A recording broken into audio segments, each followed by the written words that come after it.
Glória a Deus. Paz de Cristo para a sua vida, amém? Amém. Amém. Você está feliz de estar na casa de Deus esta noite? Amém. Deus está neste lugar. Isso com certeza não é bordão de pregador, de pastor, de dirigente de culto. Deus está neste lugar porque a Bíblia diz que Ele está. Onde estiver 2 ou 3 em meu nome, eu estarei no meio deles. Ele está no nosso meio.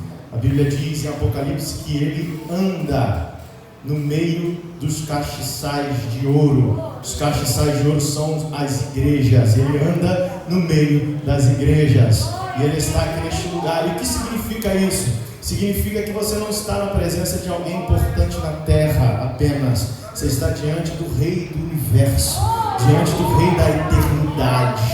E Ele vai falar com você essa noite. Barreiras serão quebradas, coisas serão desatadas na tua vida. A unção será liberada sobre você. Por causa do pregador não, mas por causa do nome que nós vamos falar aqui essa noite.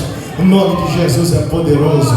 Amém? Eu queria que você abrisse sua Bíblia comigo em Isaías, livro do profeta Isaías, capítulo de número 6.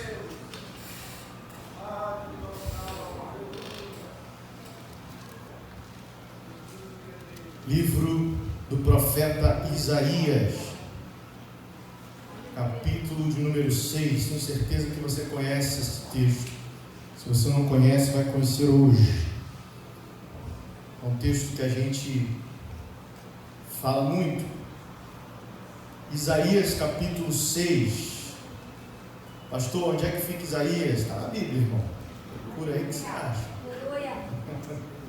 No Antigo Testamento, vai lá mais ou menos no meio, segue um pouquinho que tu vai achar. Isaías capítulo 6. Você acompanha comigo aí a leitura.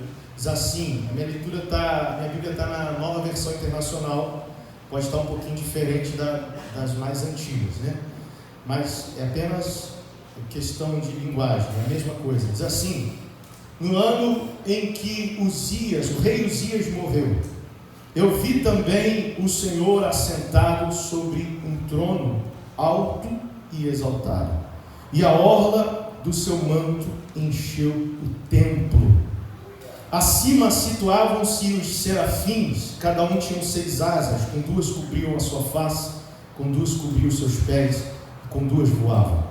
E clamavam uns para os outros, dizendo: Santo, Santo, Santo é o Senhor dos exércitos, toda a terra está cheia da sua glória.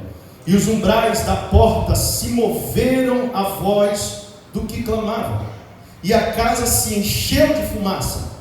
Então disse eu: ai de mim, porque eu estou arruinado. Sou um homem de lábios impuros e habito no meio de um povo de lábios impuros, porque os meus olhos têm visto o Rei, o Senhor dos exércitos.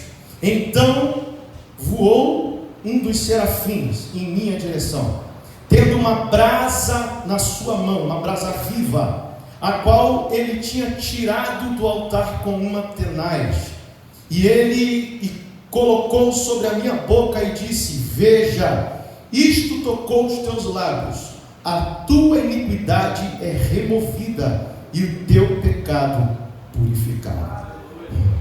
Também eu ouvi a voz do Senhor dizendo: quem eu vou enviar? E quem irá por nós? Então disse eu: eis-me aqui, envia-me a mim. E você diz amém? O livro, o capítulo 6 do profeta Isaías, ele começa com uma má notícia.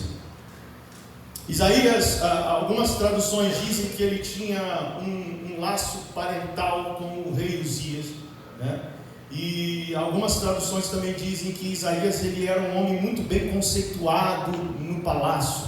Era alguém que tinha livre acesso à monarquia, alguém que tinha livre acesso à área nobre de Israel, alguém que era um tipo de conselheiro, também era poeta. Quando você lê a história, a biografia de Isaías, você entende que ele era poeta e era alguém que tinha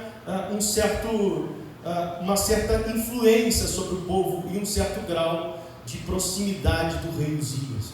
E o capítulo de número 6, ele começa dando uma má notícia.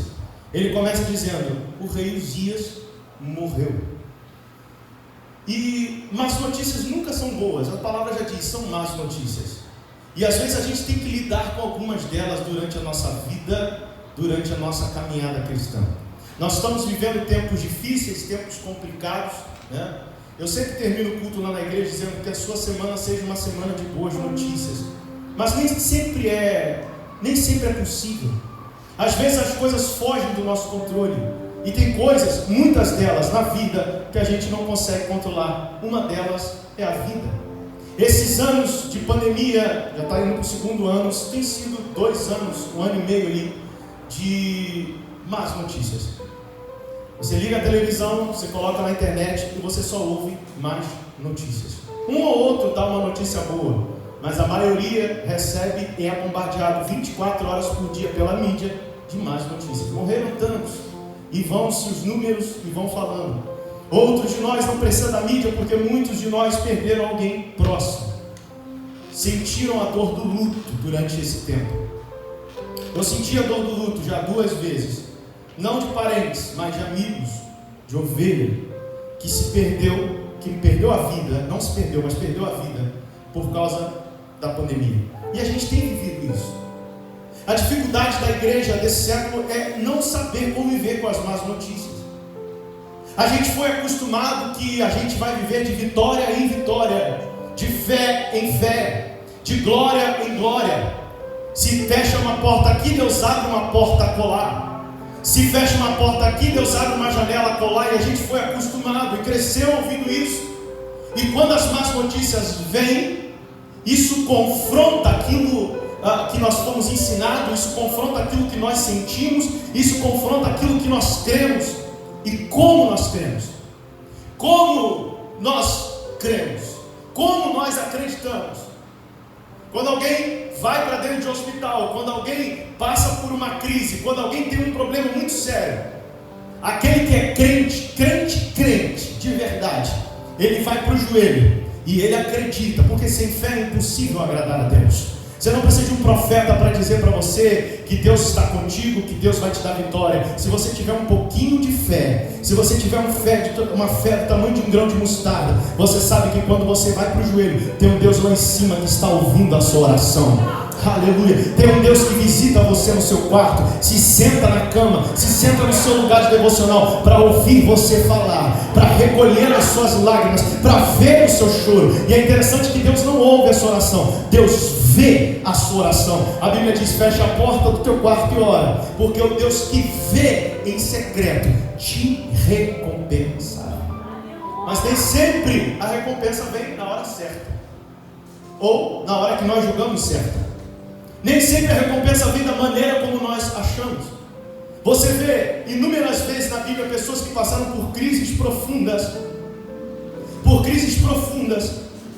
as quais parecia que Deus não estava presente com elas, por lutos, os quais parecia que Deus não estava presente com eles, por desertos, por vales, que parecia que Deus tinha abandonado a sua palavra, que parecia que Deus não existia, ou parecia que Deus não estava com aquela pessoa. Você lê inúmeros relatos. Como é que eu vou chegar para um homem como Jó na eternidade e dizer para mim: sua vida foi só vitória? Você já leu a história de Jó? Um homem que era abastado, era rico, tinha vários filhos, era abençoado, que oferecia holocaustos ao Senhor, que buscava a presença de Deus, que adorava o único Deus, Criador dos céus e da terra, que cria em Deus, mas que de repente viu a sua vida inteira desmoronar diante dos seus olhos. A vida nem sempre é feita de boas notícias, a vida nem sempre é feita de coisas boas, mas são exatamente os momentos ruins que nós desprezamos tanto, são exatamente os momentos de dor que nós desprezamos tanto, são exatamente os momentos de dificuldade que nós desprezamos tanto, que nos faz crescer na presença de Deus.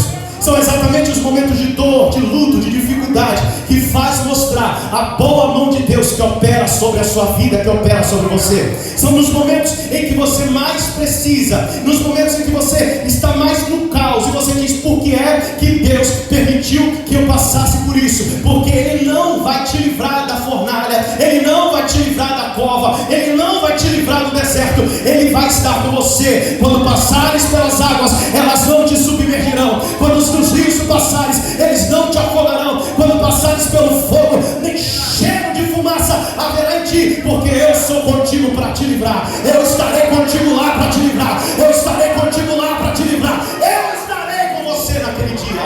No seu momento de dor, eu estarei. Aleluia. Você pode dar glória para Jesus aí. Aleluia. No teu momento de dor, Ele estará lá. Oh, nem que seja para chorar com você. Aleluia. Nem que seja para chorar com você.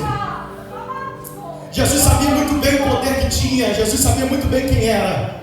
E sabia muito bem que podia levantar Lázaro do túmulo. Mas num dado momento ele para com Marta, Maria e os judeus que estavam ali. E ele chora junto com eles. Porque tem um momento em que Deus para sentir a tua dor primeiro. Ele para sentir o teu luto. Ele para sentir a catástrofe que está acontecendo ao seu redor. E você num desespero, num ato de desespero, busca a presença de Deus.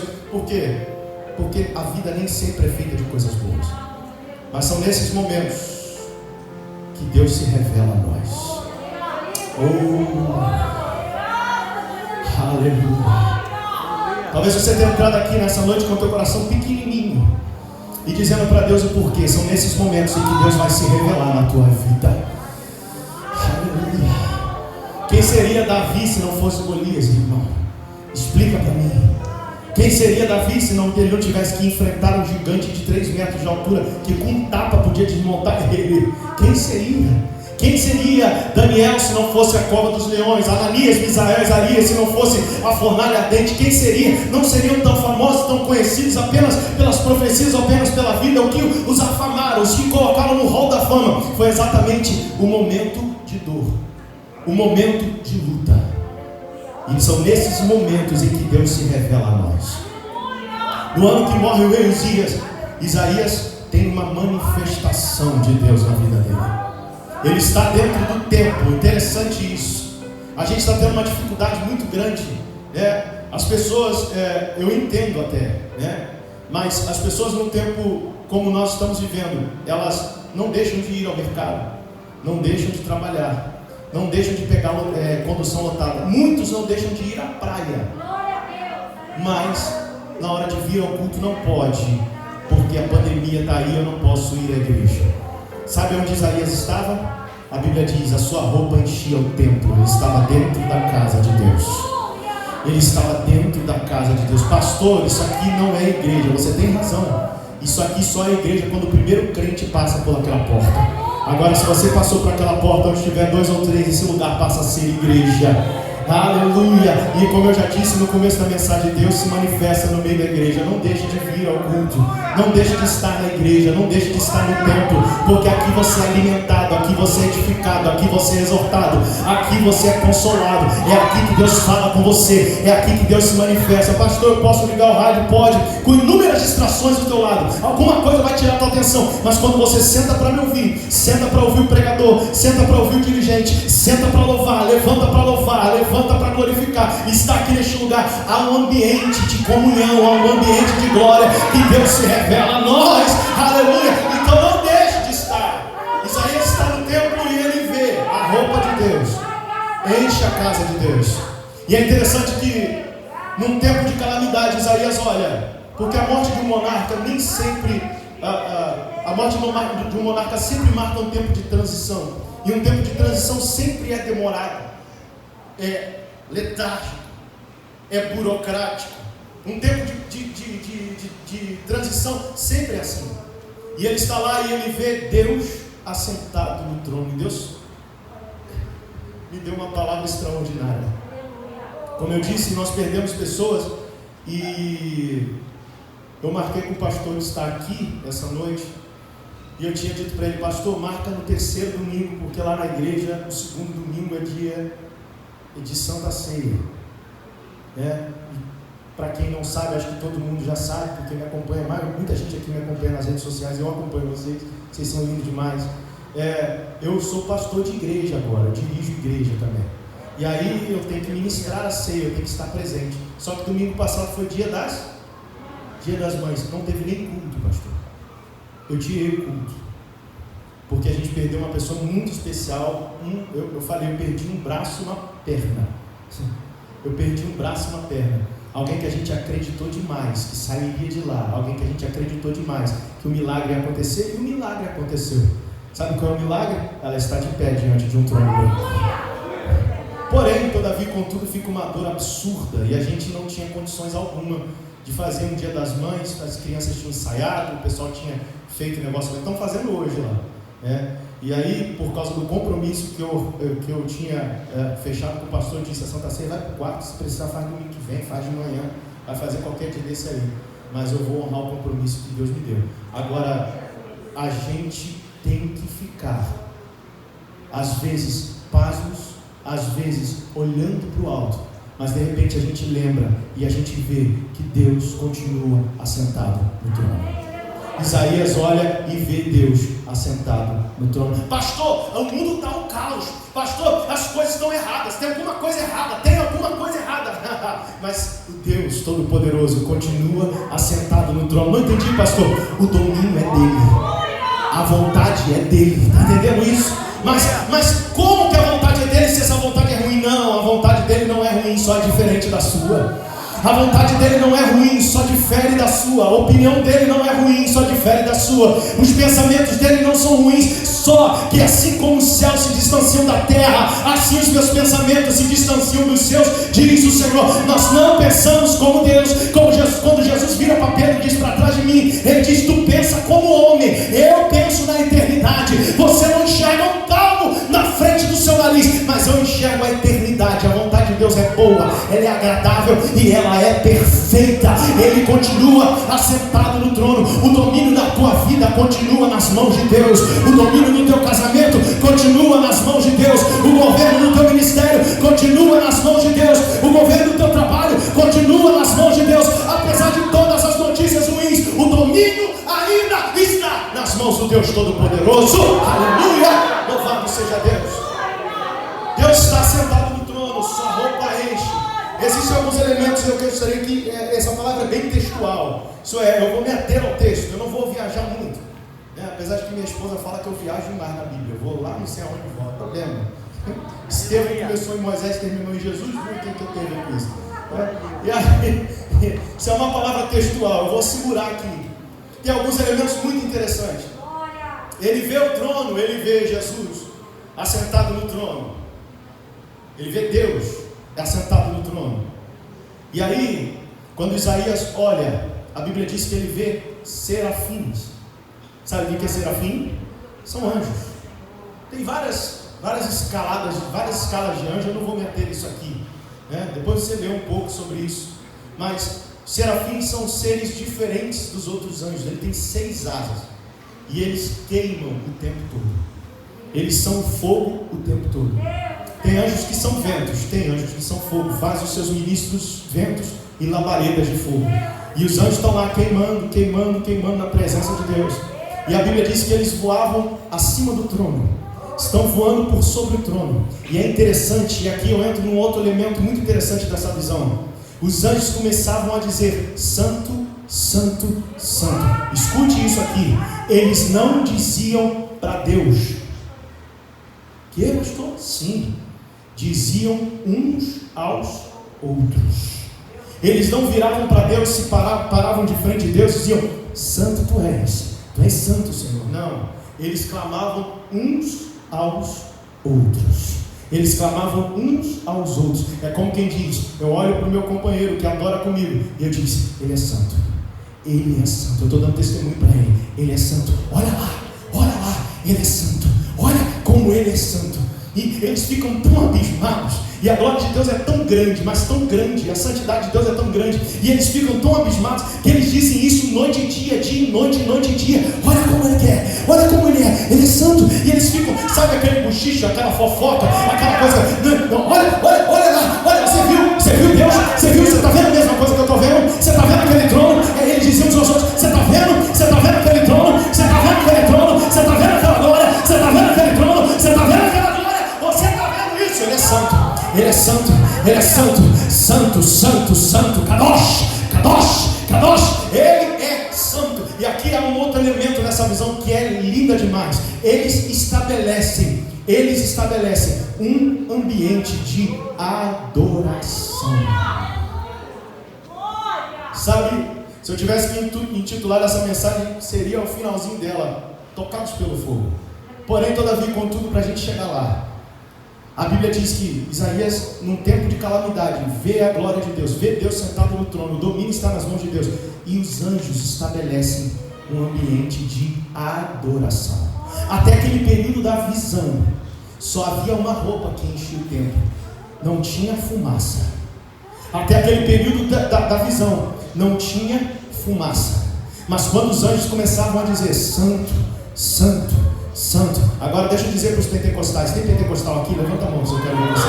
Tem pentecostal aqui? Levanta a mão que eu quero ver você. Tem?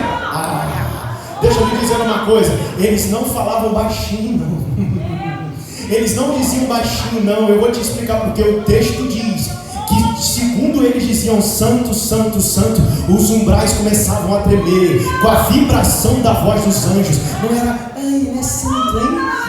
Não, era santo, santo, santo, santo, santo, santo. Quem disse que não tem barulho no céu? Quem disse que Deus, a gente não precisa gritar porque Deus não é surdo? Quem falou? A Bíblia diz que eles não gritavam para Deus, gritavam uns para os outros. Então faça ouvir a tua voz de adoração essa noite. Faça ouvir a tua voz de adoração essa noite. Enche esse lugar de glória, enche esse lugar de adoração. Faça esse lugar tremer na presença da adoração a Deus essa noite.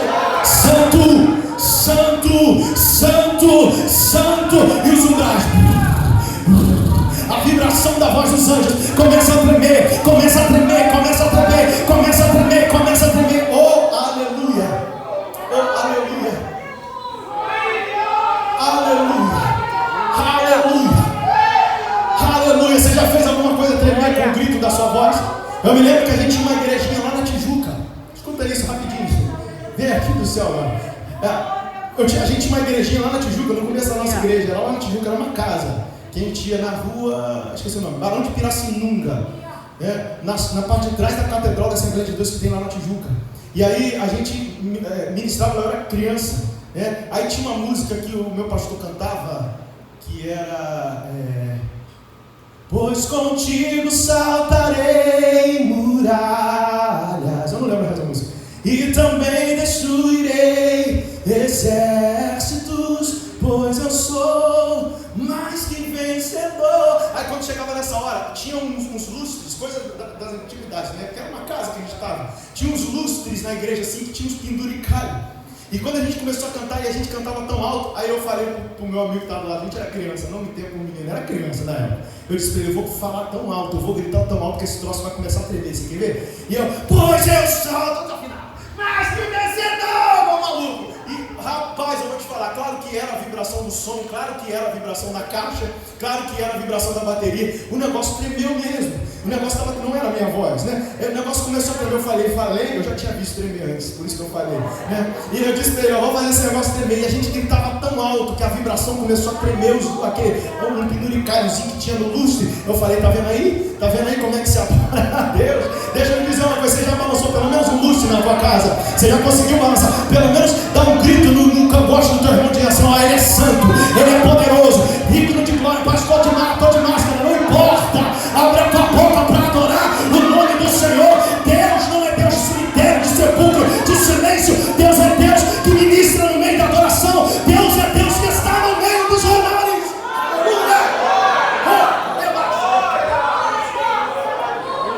Oh, Jesus, aleluia, aleluia, aleluia, santo, santo, santo, santo. Não entendi, pastor. O Senhor está dizendo que essa geração precisa voltar a um tempo de adoração que faz as estruturas do templo se moverem. Santo, santo, santo. Mas como é que a gente vai se mover? A Bíblia diz em Atos capítulo 4 que quando Pedro e João saem da cadeia, eles estão orando e eles dizem: Senhor, concede aos teus servos que falem com toda a ousadia a sua palavra, expõe estreitos a tua mão, para que se façam sinais e prodígios no teu nome. Enquanto os apóstolos estão orando, a Bíblia diz: desceu sobre eles o Espírito Santo, e o lugar onde eles estavam, o lugar onde eles estavam,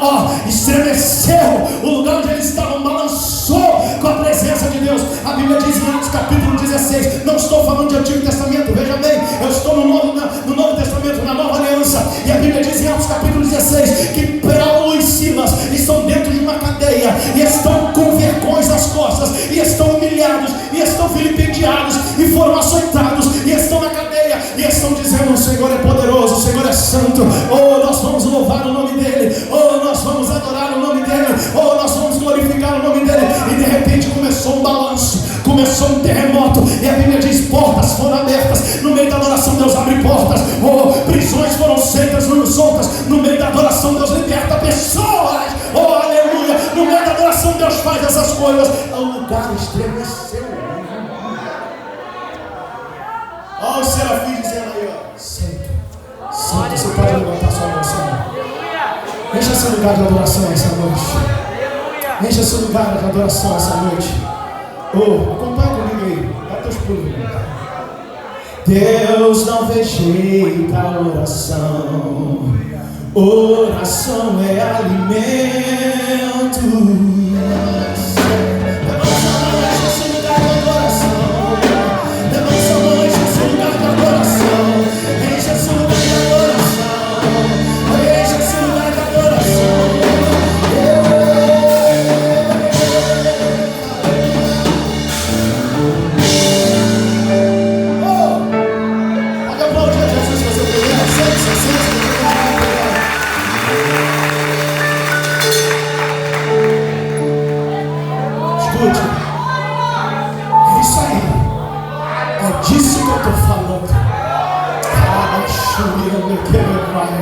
É disso que eu estou falando. Um ambiente de adoração é estabelecido, Deus se manifesta. E aí, o que acontece quando isso acontece, pastor?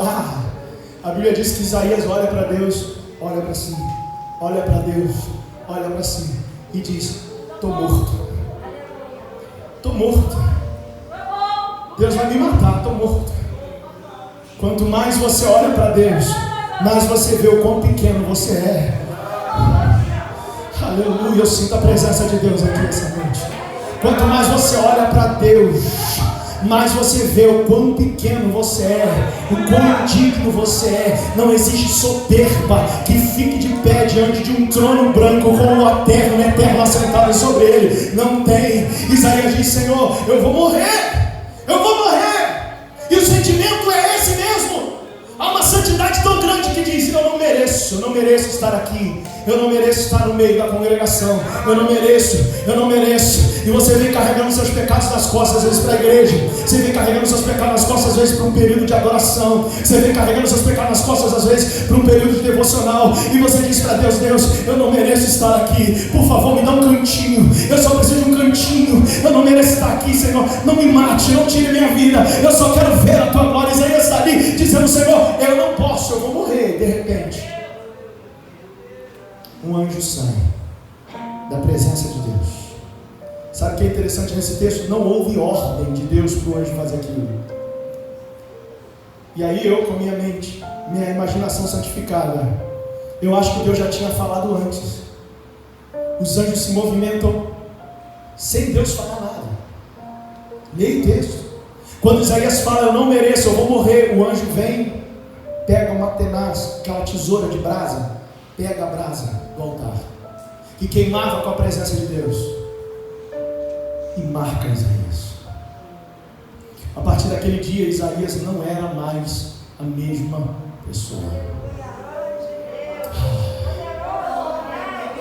Sabe, uma igreja que vai fazer a diferença nesse século, nessa geração, é uma igreja que é tocada pelas brasas vivas do altar.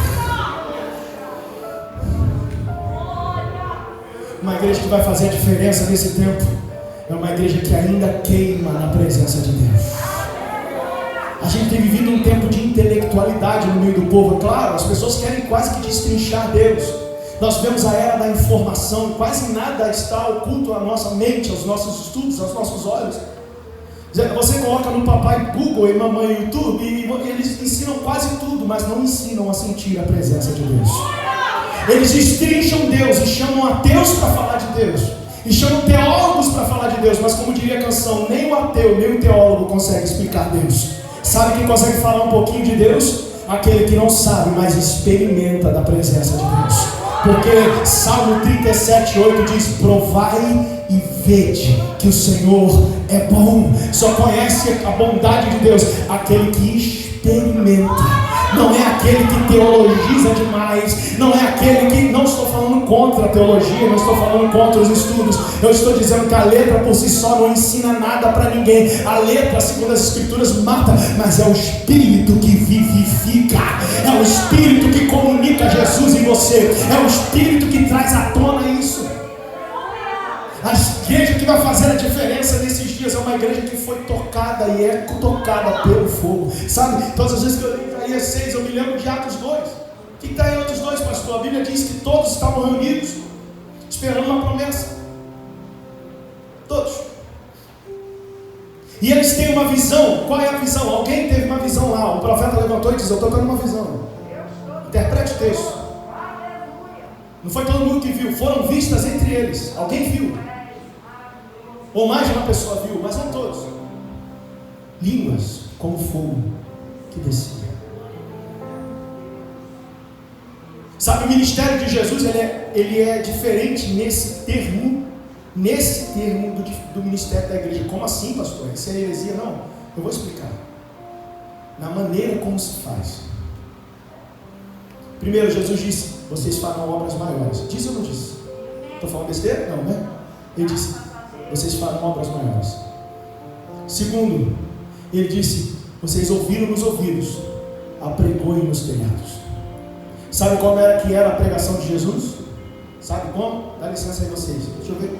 Eu não sei se eu estou gordinho. Eu não sei se eu sentar eu consigo levantar depois. Gordinho é fogo, né? Aqui, ó. A pregação de Jesus, está me vendo aí? Tá, né? A pregação de Jesus era assim, ó. Então, gente, o reino de Deus é semelhante a 10 virgens. Cada uma tinha uma lâmpada.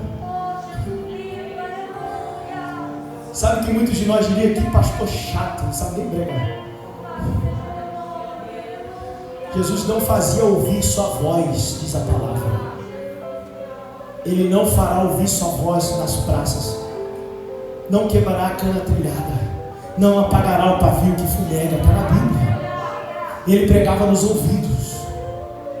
Por isso que ele escolheu os íntimos. Ele pregava para multidões, sim. Aí ele tinha que falar um pouco mais alto. Mas como não tinha microfone, ia para um monte, ou subia num barco, se afastava. Mas a pregação dele para os íntimos era assim: sentava. O reino de Deus é semelhante a um homem que saiu a semear. O reino de Deus é assim.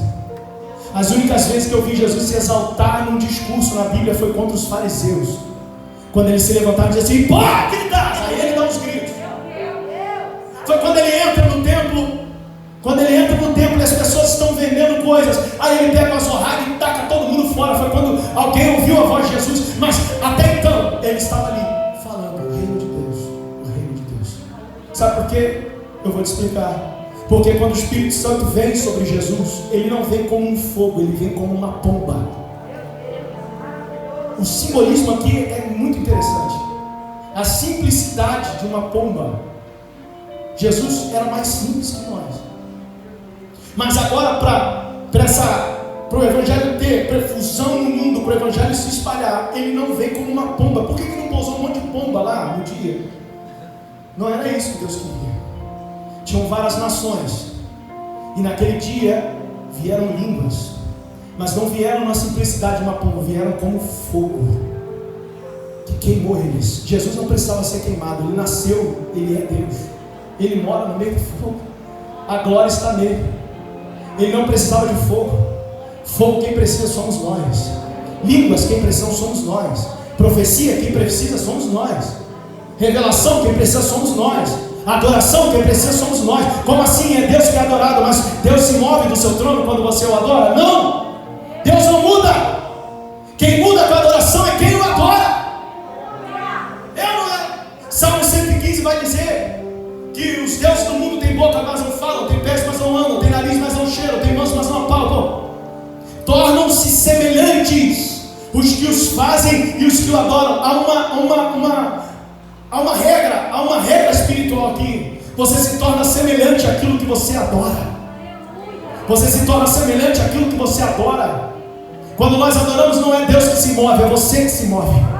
Quando nós adoramos, não é Deus que se levanta do trono e diz assim: agora eu mudei. Deus não é um ser megalomaníaco que fica diante de um espelho dizendo: eu sou lindo, eu sou santo. Não, por isso que os anjos não diziam para ele, diziam uns aos outros: santo, santo. Ele não precisa de ninguém dizer para ele que ele é santo. Ele é santo e ponto final. Quem muda com a adoração somos nós. Quem queima com a adoração somos nós.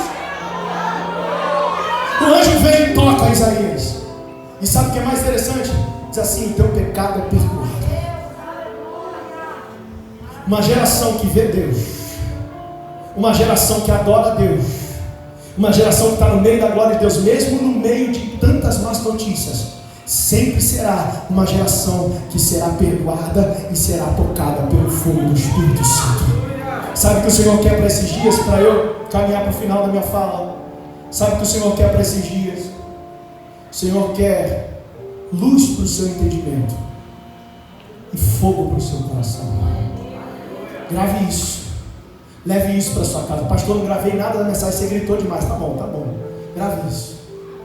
O Senhor quer luz para o teu entendimento. Nunca deixe de ter luz no teu entendimento, mas Ele não quer que você deixe o fogo do teu coração apagar. Luz para o teu entendimento e fogo para o teu coração. Quando Isaías é tocado, alguma coisa grita, Deus grita lá do céu. Há uma voz que vem do trono que diz: quem eu vou enviar agora? Quem eu vou enviar? E o mesmo Isaías que dizia: não posso mais. Isaías já era profeta, que dizia: eu vou morrer, eu não posso ser profeta.